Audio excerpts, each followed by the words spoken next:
This is Creepy, a podcast dedicated to sharing the most famous, chilling, and disturbing creepypastas and urban legends in the world. Whether these stories truly happened or are simply fabrications is for you to decide. These stories may contain graphic depictions of violence and explicit language. Listener discretion is advised. Creepy presents There's Something Wrong with the Homeless in My City. Written by KindaNotSmart. I work the AM shift at a hotel in Santa Monica. It's a fairly popular 4-star hotel that faces directly out to the ocean. I honestly love my job. I work at the front desk and am met with a beautiful view of the ocean through the entrance doors which lie directly in front of the desk. To the right of the desk is a small side entrance to the lobby along with a pair of windows that are pretty high up and unreachable from the outside. Honestly, the hotel's been dead lately. I spend my day browsing Reddit and catching up on homework. Santa Monica is a great city, but it has a large homeless population. It's very common to see homeless people walking past the hotel. Sometimes they even walk in, look around, then walk out. Other times you can hear them outside screaming at nothing. This is all very common in Santa Monica. Sometimes if I see a homeless person without shoes, I'll go and buy them a pair. My heart goes out to all these homeless people. They're human after all, right? April 10th, 2020. This is my first diary entry. I don't even know why I started this, but I guess I have a lot of thoughts and I want a place to store them. Today was a pretty normal day at work. Just the usual, a couple homeless people walking past the hotel, some other homeless dudes across the street screaming at a lamppost, etc. I've just been browsing Reddit, but I got bored and wanted to start writing out how my day went. Some homeless dude walked into the hotel, but ran out as soon as he realized there was someone in here. April 11th, 2020.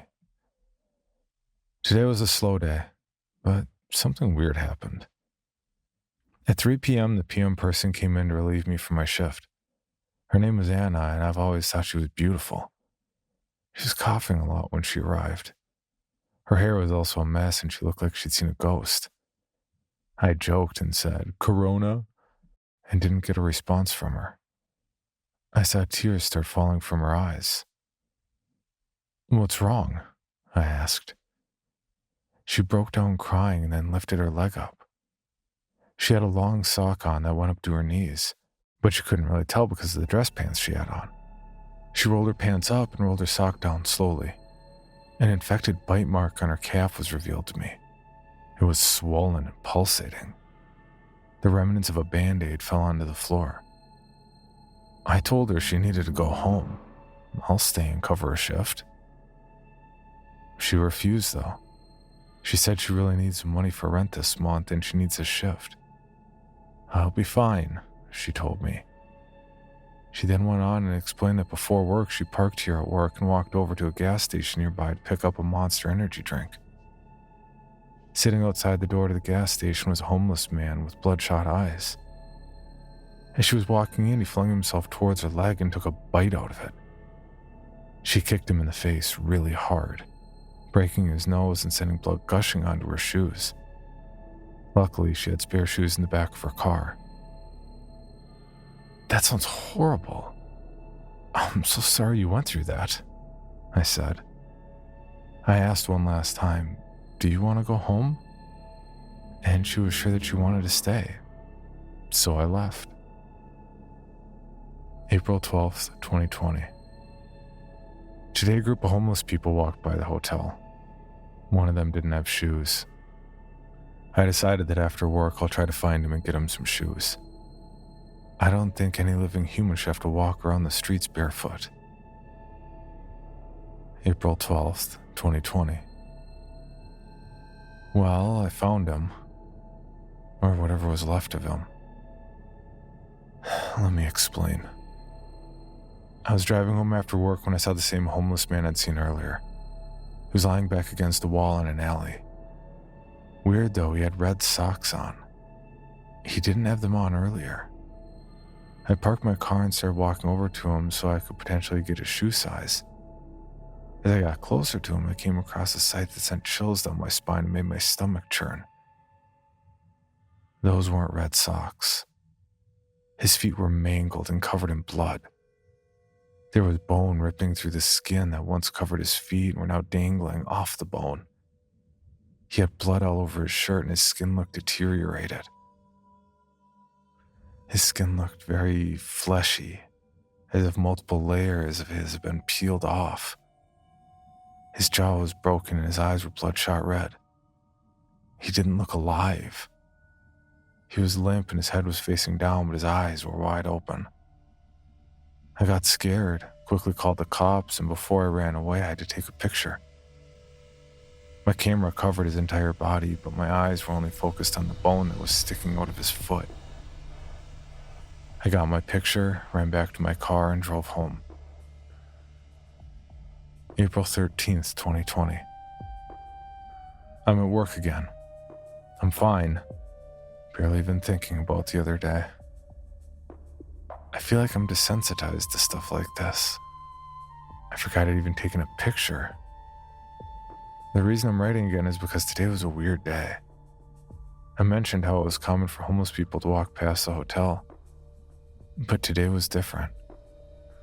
It wasn't once in a while.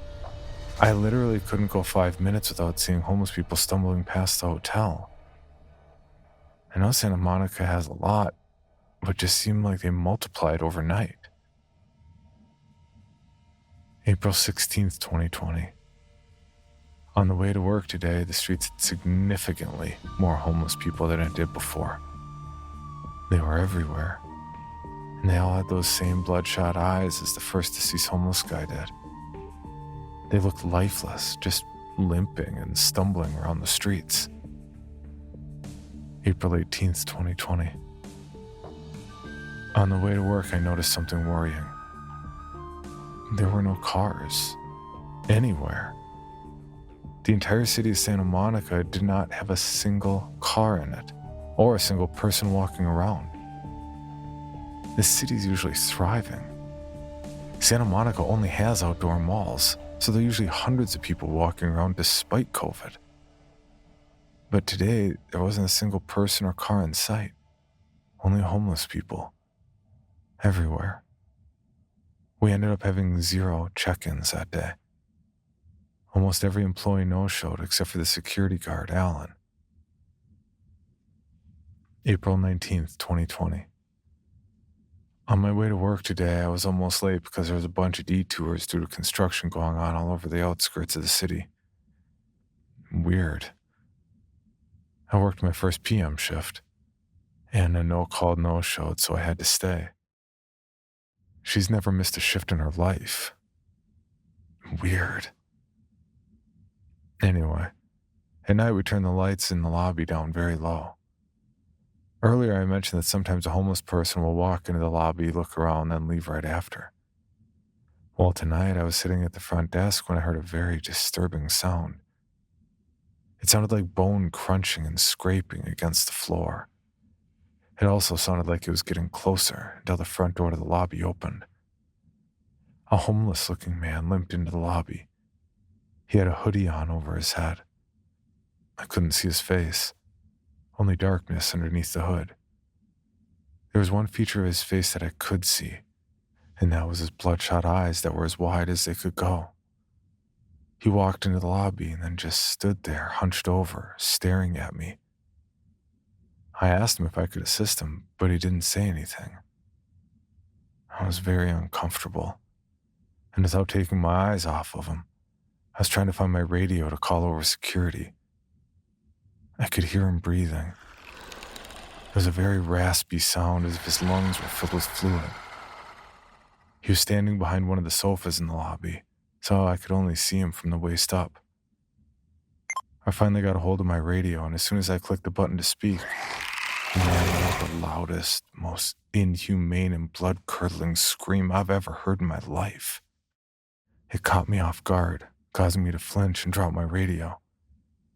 He stopped screaming and instead started making a raspy grunting sound. He started limping his way over to me, and again I heard that disgusting sound of crunching bones. And that's when I saw his mangled feet with bones sticking out of them. They looked exactly like the dead homeless man I'd encountered 10 days ago. Luckily, security heard the screams and came rushing over.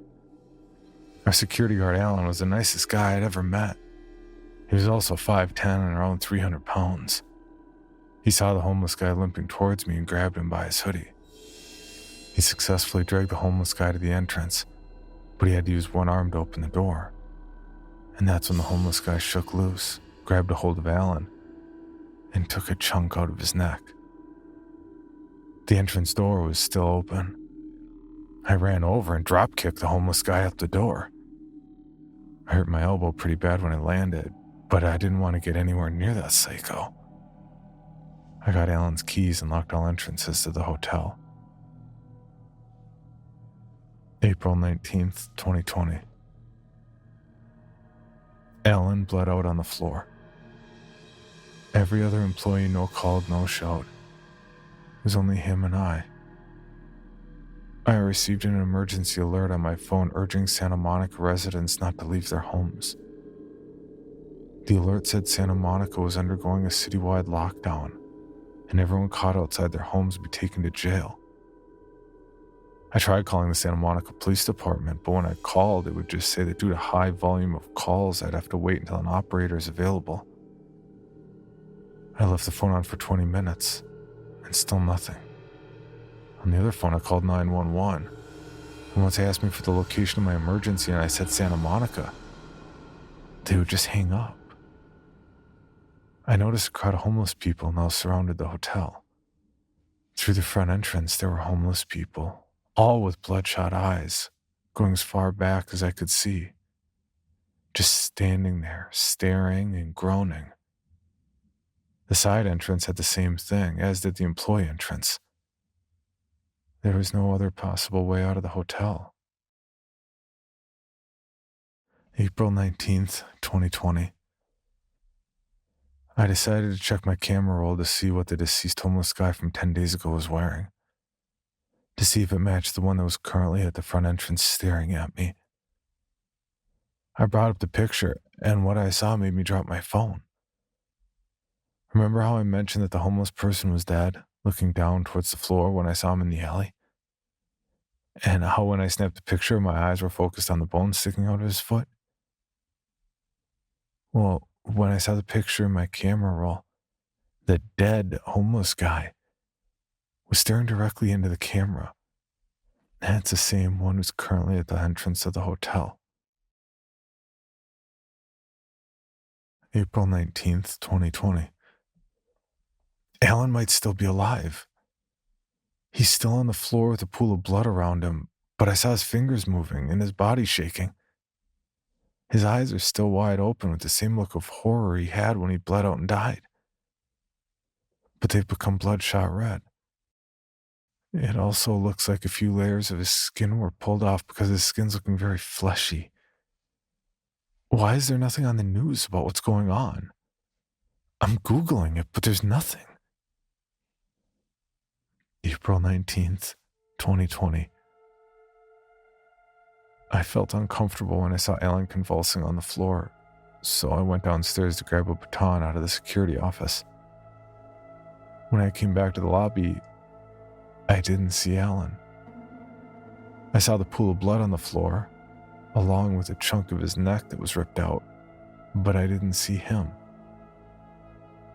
All that was different was a set of bloody footprints. I followed them and they led to the closed door of the bathroom. Due to COVID, we closed our public restrooms. I tried to use the men's one once, but the light stopped working in it, and the engineer didn't want to fix it since nobody's supposed to be using it. So when I slowly creaked the door open, it was completely pitch black inside the bathroom. I couldn't see inside, but whatever was inside would definitely be able to see me. "Alan?" I shouted into the bathroom. No response.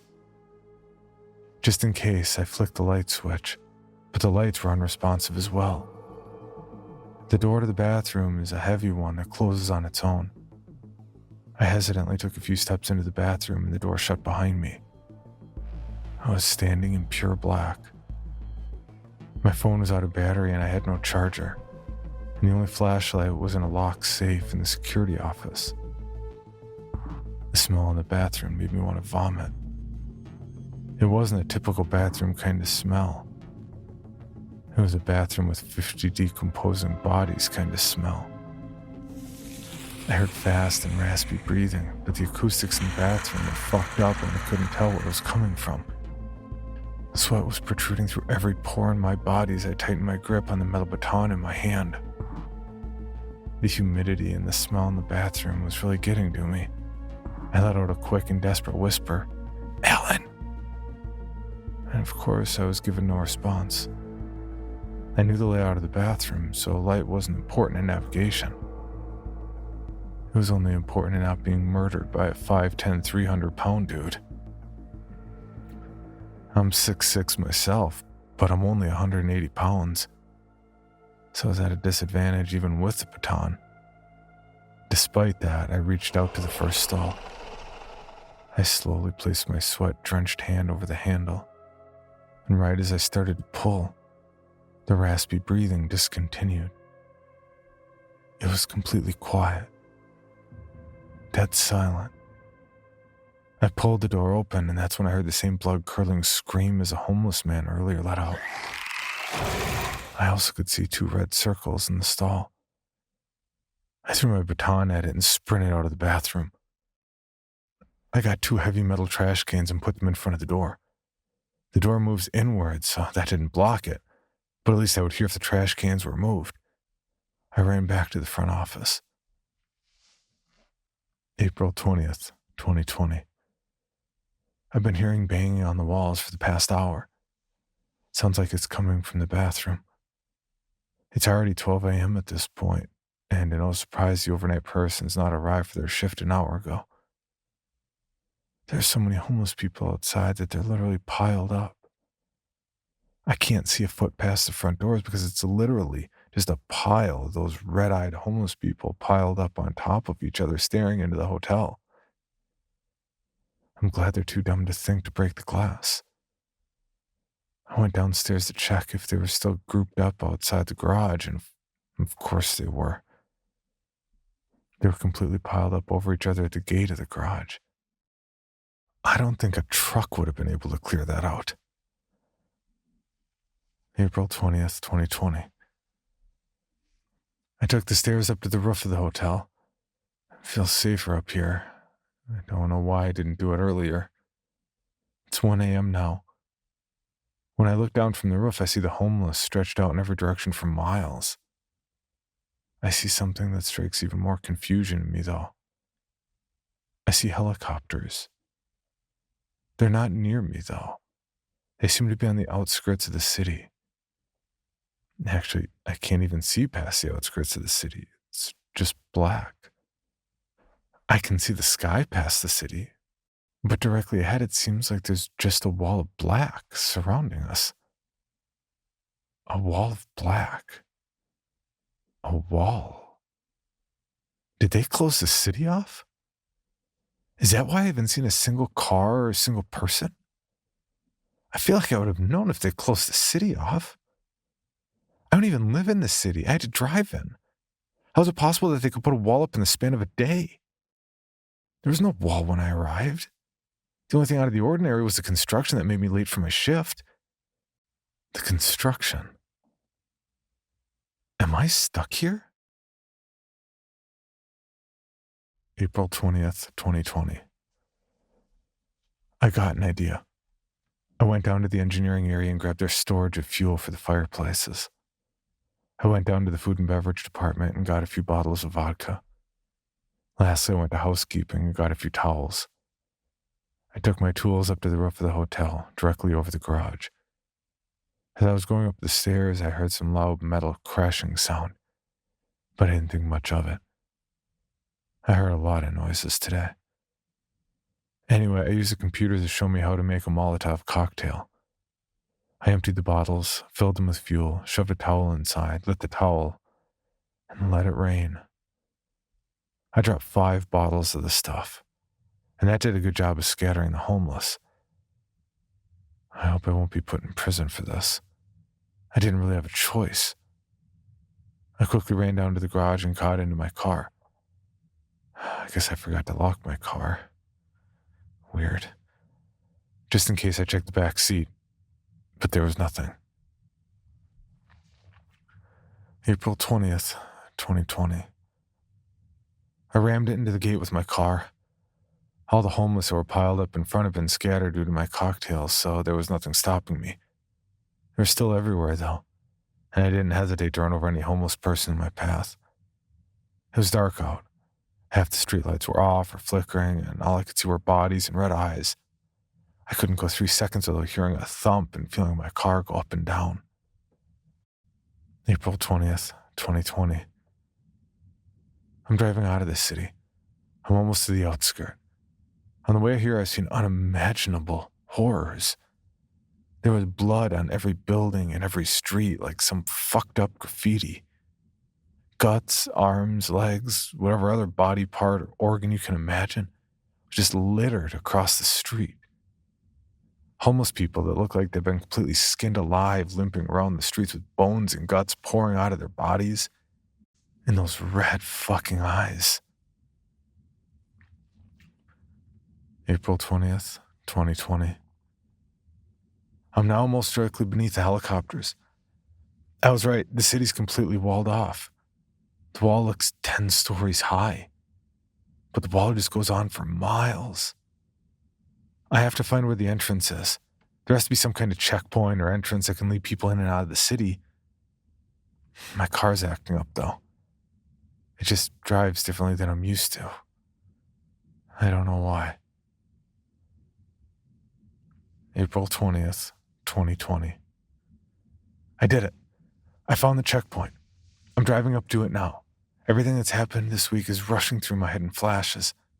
The crowds of homeless walking past the hotel, the dead homeless guy in the alley and his resurrection, Anna getting bitten by one and then disappearing, every other employee at the hotel, along with the entirety of Santa Monica disappearing, Alan and whatever he turned into. Everything's coming together now. Everything's going to be okay. I'm going to get out safely. Despite everything coming together, there was still one thing that made me uncomfortable. My car being unlocked. My car driving differently. What was that metal crashing sound when I was going up to the roof? Whatever. None of that matters now. I see people. Actual people. No blood, no bones, no guts, and most of all, no red eyes. Instead, I see military camo outfits and assault rifles. I'd take that over the former any day. I'm finally safe. I feel a smile crack my face for the first time in what feels like years. I'm finally safe. Incident report. April 20th, 2020. Santa Monica. 3 deceased. 1 civilian, 2 soldiers. Civilian approached us in his car. He got out of his car with his hands up and shouted, "I'm not one of them." We sent Bronkowski and Rogers out to meet the civilian and check for bite marks. They did a quick search of his body and did not find any. He was not one of the... In a measure of safety, we had to check his vehicle to make sure he wasn't sneaking anybody or anything in. Rogers checked the front while Bronkowski checked the back. Last place to check was the trunk. Rogers and Bronkowski drew their weapons and had the civilian open the trunk as the final inspection. The civilian opened up the trunk and lunged itself at the civilian. This one was huge, probably around 300 pounds. The bit the civilian and managed to get a bite out of Rogers too before it was put down. Rogers and the civilian were on the floor bleeding out. Bronkowski started walking back to the checkpoint. We could not take the risk. We left the door locked. Bronkowski tried everything to get in, screamed, even shot the door, but was unable to penetrate our bulletproof plating. Rogers and the civilian then stood up and had red in their eyes. They had become one of the They ran up behind Bronkowski and took bites out of him as well. All three are confirmed to have become